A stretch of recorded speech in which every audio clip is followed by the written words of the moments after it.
સુરતની નવી civil hospital ખાતે નર્સિંગ સુપ્રિન્ટેન્ડન્ટની ભરતી થયા. આજે તેમને નર્સિંગ એસોસિએશન તરફથી અનોખી રીતે આવકારવામાં આવ્યા હતા. અંગદાન એ જ મહાદાન સંકલ્પ અને કેચ ધ રેઇન વોટર સંકલ્પ સાથે આવકારવામાં આવ્યા હતા. રાજ્યભરમાં 16 નર્સિંગ સુપ્રિન્ટેન્ડન્ટની ભરતી કરવામાં આવી છે, ત્યારે સુરતની નવી સિવિલ હોસ્પિટલ ખાતે ખાલી પડેલી 3 જગ્યાઓ ઉપર નર્સિંગ સુપ્રિન્ટેન્ડન્ટની નિમણૂક કરવામાં આવી છે. ત્યારે નર્સિંગ એસોસિએશન દ્વારા આજે ત્રણેય નર્સિંગ સુપ્રિન્ટેન્ડન્ટનું અનોખું સ્વાગત કરવામાં આવ્યું હતું. લાંબી સાડીમાં અંગદાન મહાદાનમાં સૂત્ર સાથે નર્સિંગની નર્સિસ દ્વારા પ્રદર્શન કરવામાં આવ્યું. અંગદાન એ જ મહાદાન છે. આ સાથે કેચ ધ રેઇન અભિયાન હેઠળ જળ બચાવો વિશે આપતા સંદેશ સાડીમાં પ્રિન્ટ કરાવવામાં આવ્યા હતા. વધુમાં વધુ લોકો અંગદાન કરતા થાય તે હેતુથી આજે નર્સિંગ સુપ્રિન્ટેન્ડન્ટનું સ્વાગત કરવામાં આવ્યું હતું. અત્રે ઉલ્લેખનીય છે કે સુરતની નવી સિવિલ હોસ્પિટલમાં છેલ્લા 1.5 વર્ષમાં 65 જેટલા અંગદાન કરવામાં આવ્યા છે, જેથી અનેક લોકોને નવું જીવન મળ્યું છે. આગામી દિવસોમાં પણ વધુમાં વધુ લોકો અંગદાન કરે તે હેતુથી કામગીરી કરવામાં આવશે. આજે યોજાયેલ કાર્યક્રમમાં મજૂરા વિસ્તારના કોર્પોરેટર વજ્રેશ ઉનડકટ, સુરત નવી સિવિલ હોસ્પિટલના સુપ્રિન્ટેન્ડન્ટ ડોક્ટર ધારિત્રી પરમાર સહિતના લોકો ઉપસ્થિત રહ્યા હતા અને નવા નર્સિંગ સુપ્રિન્ટેન્ડન્ટને આવકાર્યા હતા. આજે શું કાર્યક્રમ કરવામાં આવ્યો? સિવિલ હોસ્પિટલ ખાતે ઘણા વર્ષો પછી નર્સિંગ સુપ્રિન્ટેન્ડન્ટની 3 પોસ્ટ ભરાઈ. રાજ્યભરમાં 16 પોસ્ટ ભરાઈ. રાજ્ય સરકારને અભિનંદન આપું છું.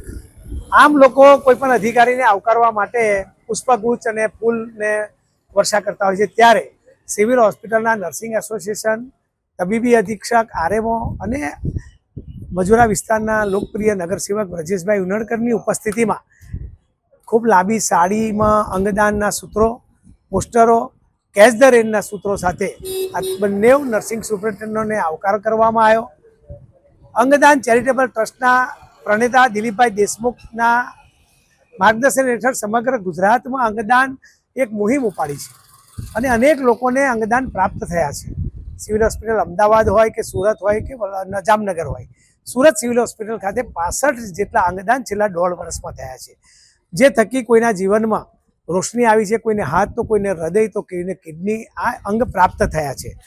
મારી જાહેર જનતાને એ જ અપીલ છે કે તમારા પરિવારમાં સદનસીબે કદાચ આપણે ભગવાનને પ્રાર્થના કરીએ કોઈના કુટુંબમાં કોઈને અકસ્માત ના થાય કે બ્રેન ડેથ ના થાય, પરંતુ થાય તો એ અંગદાન અવશ્ય કરાવે, જેથી બીજાના જીવનમાં રોશની આવે.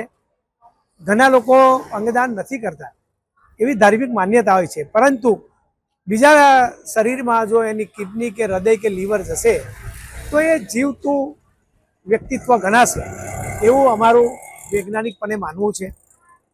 તો હું પ્રજાજનોને અપીલ કરીશ કે અંગદાન એ મહાદાન છે, એ થકી જનજાગૃતિ પણ સમાજમાં લાવે. આજ રોજ તબીબી અધિક્ષક ડૉક્ટર ધારિત્રીબેન પરમારના નેતૃત્વમાં અંગદાન મહાદાનના પોસ્ટરો સાથે પ્રદર્શન કરવામાં આવ્યું અને આ ત્રણેય નર્સિંગ સુપ્રિન્ટેન્ડન્ટોને વેલકમ કરવામાં આવ્યું.